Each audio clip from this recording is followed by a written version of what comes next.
హన్సాన్పల్లి గ్రామం నుంచి పెద్ద ఎత్తున ఈరోజు బీఆర్ఎస్ పార్టీలో కేసీఆర్ గారి నాయకత్వాన్ని బలపరచడానికి మిత్రులు రాజు గారు, పెద్దలు రాజయ్య గారు వీరి ఆధ్వర్యంలో దాదాపు లక్ష్మణ్ నాయక్ గారు వీరి నాయకత్వంలో దాదాపు 100కు పైచిలకు హన్సాన్పల్లికి సంబంధించినటువంటి కాంగ్రెస్ పార్టీ గ్రామ శాఖ అధ్యక్షులు, కాంగ్రెస్ పార్టీ సీనియర్ నాయకులు, యూత్ కాంగ్రెస్కు సంబంధించినటువంటి నాయకులు బీఆర్ఎస్ పార్టీలో చేరడాన్ని హృదయపూర్వకంగా స్వాగతిస్తా ఉన్నాను. అక్కడ బీఆర్ఎస్ పార్టీ సీనియర్ నాయకులు వీళ్ళు కలిసి వచ్చి ఈరోజు ఈ పార్టీలో చేరడం చాలా శుభసూచకం. పాత వాళ్ళు కూడా కొత్త వాళ్ళని ఆహ్వానించడం, పార్టీ బలోపేతం కావాలని సీనియర్ నాయకులు ఆలోచించడం ఇది శుభసూచకంగా భావిస్తూ మరి కాంగ్రెస్ పార్టీ అర్థమైపోయింది. 24 నెలలైపోయి 24 పైసల పని కూడా అక్కడ రేవంత్ రెడ్డి గారు కావచ్చు, ఇక్కడ దుద్దిల్ల శ్రీధర్ కావచ్చు, అసలు నాయకులంటే ఏ విధంగా ఉంటారో అని అనుకునే విధంగా 24 నెలల్లో కనబడకుండా కనీస సౌకర్యాలు, కనీస అవసరాలు తీర్చకుండా కాంగ్రెస్ పార్టీ ప్రభుత్వం ఇచ్చిన హామీలను తుంగలో తొక్కేసి నమ్ముకొని పోయిన వాళ్ళకి ఊర్లలో వాళ్ళ ఇంట్లోనే వాళ్ళని తిట్టేటువంటి పరిస్థితులు. అక్క చూస్తే 2500 ఏమైనా అడుగుతా ఉన్నది, అవ్వ చూస్తే 4000 పెన్షన్ ఏదని అడుగుతా ఉన్నది, బిడ్డ చూస్తే స్కూటీ ఏదని అడుగుతా ఉన్నది. రైతు దగ్గరికి వెళ్తే మా రైతు బంధు ఏది, మా రైతు బీమా ఏది, రైతుల బోనస్ ఏదని ఇవాళ సబ్బండ వర్గాలు కూడా కాంగ్రెస్ పార్టీ కార్యకర్తలు మా పార్టీ వస్తే నేను ఏదో చేస్తా అని చెప్పి నమ్ముకొని ఉన్నటువంటి కాంగ్రెస్ పార్టీ కార్యకర్తలనే ఇవాళ ఆ పార్టీ అవమానపరిచే విధంగా గ్రామాలలో కాంగ్రెస్ పార్టీ వాళ్ళే తిరగలేకుండా ఉండేటువంటి పరిస్థితులను తీసుకురావడాన్ని మరి వాళ్ళ గమనించినటువంటి, మరీ ముఖ్యంగా మంత్రి నియోజకవర్గంలో చివరిలో ఉన్నటువంటి హన్సాన్పల్లిలో ఈ చైతన్యం రావడం ఇది శుభసూచకం. ఈ పార్టీకి వాళ్ళ తూర్పు నుంచే మొదలైతా ఉన్నది ఉద్యమం అనేది. నేను చాలా సంతోషాన్ని వ్యక్తం చేస్తూ మొన్ననే ఈ మధ్యలో బీఆర్ఎస్ పార్టీని వీడి కాంగ్రెస్ పార్టీలోకి వెళ్ళిన సింగిల్ విండో డైరెక్టర్ రాజబాబు గారు కూడా తిరిగి మన పార్టీలోకి రావడం జరిగింది. అంటే ఇవాళ మారుమూల గ్రామాల ప్రజలే ఎక్కువగా ఈ పార్టీ కాంగ్రెస్ పార్టీ యొక్క నీచమైనటువంటి ఆలోచనను గమనించి ఇవాళ పెద్ద ఎత్తున వస్తా ఉన్నారు.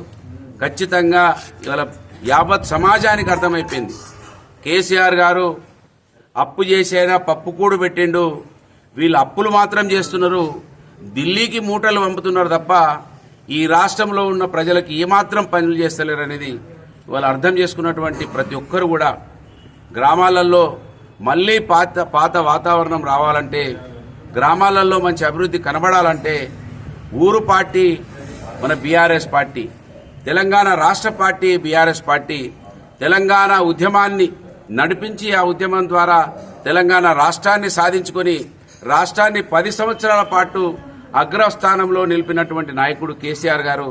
వారికి తెలిసినంత రాష్ట్రంలో ఉన్నటువంటి పరిస్థితులు ఎవరికి తెలివై అనేది అర్థమైపోయినాక ఇవాళ వస్తున్నటువంటి వాళ్ళు, ఇంతకుముందే మా మండల అధ్యక్షులు రాఘవరెడ్డి గారు 3 సంవత్సరాల సమయం ఉన్నా మీకు ఇల్లు ఇస్తాము, పెన్షన్ ఇస్తామని ఏదో ఆశలు చూపించిన మీ ఆశలు అడియాశలే అయితే అని ముందుగా నమ్మి 24 నెలల్లో 24 పైసల పనిచేయని వాళ్ళు ఇంకా ఎక్కువ మళ్ళీ 50 నెలలు ఏమున్నది కావచ్చు, ఆ 50 నెలలలో మీరు ఏం చేస్తారని ఇవాళ ముందుకు రావడం నేను వీరిని పూర్తిగా స్వాగతిస్తూ ఈ చైతన్యం మంత్రి నియోజకవర్గంలో ఉన్న ప్రజలందరూ కూడా గమనించాలి. ఆశ చూపించే వాళ్ళ అధికారంలోకి వచ్చిండ్రు, ఇంకా 3 సంవత్సరాల ఆశ చూపిస్తారు కావచ్చు తప్ప వాళ్ళు పనిచేయరు. నిన్న రేవంత్ రెడ్డి గారు ఇచ్చిన హామీలు నిలబెట్టలే కానీ ఫిలిం యాక్టర్లకు హామీ ఇస్తున్నాడు. మళ్ళా ఆ ఫిలిం ఇండస్ట్రీలో పనిచేసే వాళ్ళకట స్కూళ్లు పెడతారట, వాళ్ళకి ఏదేదో చెప్తారట, చదువులు చెప్పిస్తారట. ఇంటర్నేషనల్ స్కూల్ అన్నాడు మండలానికి ఒకటి, ఆ ఉన్న స్కూళ్లలో చదువుకునే పిల్లలకి మంచి భోజనం పెడతలేరు. మన కస్తూర్బా స్కూళ్లలో, మోడల్ స్కూళ్లలో కనీస వసతులు కూడా కరువైపోయినాయి.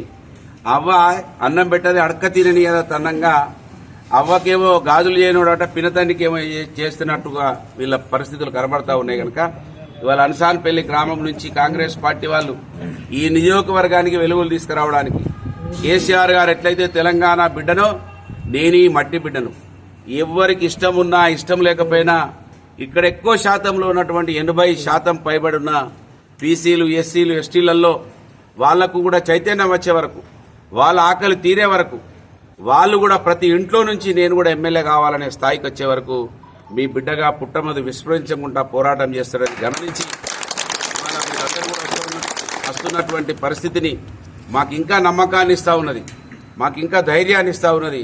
ఖచ్చితంగా చాలామంది వెక్కిరించిన వాళ్ళు బీసీల గురించి మాట్లాడితే, బహుజనుల గురించి మాట్లాడితే వెక్కిరించిన వాళ్ళు ఇవాళ బహుజనుల కోసమే యావత్ రాష్ట్రం దేశం ఆలోచించేటువంటి పరిస్థితులకు వస్తూ ఉన్నది. కనుక మీ యొక్క ఆశయాలని మీ ఈ సమాజానికి ఒక గుర్తింపు వచ్చే వరకు మీ బిడ్డగా, ఈ మట్టిలో పుట్టిన బిడ్డగా పుట్టమది ఎప్పుడు కూడా విస్మరించకుండా పోరాటం చేస్తానని హామీ ఇస్తూ నాకు ఇంకా మద్దతునిచ్చినటువంటి మీ అందరికీ కూడా హృదయపూర్వకంగా మీరు చరిత్రలో గుర్తుండిపోతారు. ఎందుకంటే కష్టకాలంలో వచ్చేవాళ్ళు, అధికారం వచ్చిన తర్వాత పోయిన వాళ్ళు ఇద్దరు గుర్తుంటారు. అధికారం పోయినాక ఇక్కడ నుంచి వెళ్ళిపోయిన వాళ్ళు, అధికార పార్టీని ఇడిచిపెట్టి ఇక్కడికి వచ్చిన వాళ్ళు ఇద్దరే గుర్తుంటారు. వాళ్ళు మా బుక్కులలో రాసుకున్నాం, మా పింక్ బుక్కులలో మా అధికార పార్టీని 10 సంవత్సరాలు వాడుకొని మమ్మల్ని వదిలిపెట్టి పోయిన వాళ్ళది రాసుకున్నాం, మీది కూడా రాసుకుంటాం. ఖచ్చితంగా చరిత్రలో ఇద్దరు పేర్లే ఉంటాయి. ఎవరిది ఉంటుంది? దయ్యాంది ఉంటుంది, దేవతది ఉంటుంది. దేవతది ఉంటుంది, దయ్యాంది. అయితే దయ్యం అవుతావా దేవత అవుతావా రెండే విషయాలు. మంచి వాళ్ళ గురించి ఉంటుంది, చెడ్డ వాళ్ళ గురించి ఉంటుంది. కనుక ఇవాళ మంచి వాళ్ళ లిస్టులో, గొప్ప వాళ్ళ లిస్టులో, పోరాట యోధుల లిస్టులో మా అనసాన్పల్లి గ్రామం నిలవడం మాకు చాలా సంతోషం. అనసాన్పల్లి గ్రామం కూడా నాకు చాలా ఇష్టమైన గ్రామం. ఏది వచ్చినా కూడా, ఏది ఉన్నా కూడా అక్కడ మేము ప్రతి విషయంలో ఆ గ్రామంలో ఉన్నాం, కుటుంబ సభ్యుల్లాగా ఉన్నాం. ఇక ముందు కూడా మేము అదే విధంగా ఉంటామని మీకు హామీ ఇస్తూ మీ అందరికీ కూడా హృదయపూర్వక నాకు సంతోషం ఏంటంటే మా పుట్టపాక సీను, మా రాజు, పాత వాళ్ళు, కొత్త వాళ్ళు అందరూ కూడా కలిసి, శ్రీశైలం మిగతా అందరూ కూడా కలిసి రావడం చాలా సంతోషం. మీకు హృదయపూర్వకంగా మీ స్ఫూర్తే ఈ నియోజకవర్గంలో బీఆర్ఎస్ పార్టీ నాయకులలో రావాలి. బీఆర్ఎస్ పార్టీలో నాయకులతో పాటు ఈ నియోజకవర్గంలో ప్రజలు కూడా 78 సంవత్సరాలలో ఒకే కుటుంబం 40 సంవత్సరాల అధికారంలో ఉంటే ఇవాళ ఇంకా ఇంత పెద్ద పదవి ఎప్పుడు కూడా ఉండదు.